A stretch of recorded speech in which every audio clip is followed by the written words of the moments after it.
RMN Listen Win Anodan Basket Edition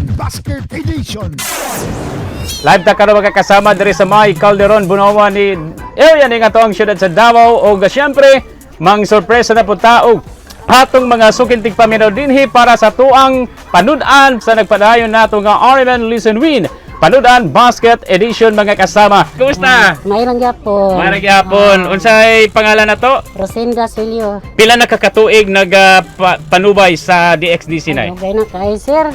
Hugay na mga bata pa mi. Mga bata pa? Oo, mga mo ang kuan sa una pa yun. Ah, grabe ba no? Wag ka nibiya sa pagpaminaw sa DXDC? Sir, kanamo ko diyang mga gapong balita, mga kuan. Oo.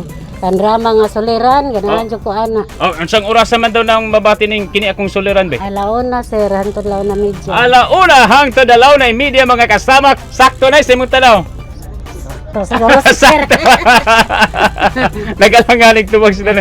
Ang imong tubag na sakto. Tungod kay sakto ang imong tubag. Dawata nga tuang panudan ayan. Unsa may unodan tuwa kanang nasa tong basket na? Pansit sir, karning baboy. Nay repolyo, toyo, mga lamas, carrots. Kayan. Salamat gid kayo sir. Kakasudan birong oddo. Bueno mga kasama mo to mga mao to ang usa sa tuwang mga sugintig paminaw diri sa Calderon Bunawan nga atong siyudad sa Davao. Kawan nato si Radyoman Amy Girita, Radyoman Joel Viray, Tatak RMN. RMN Listen Win Anodan Basket Edition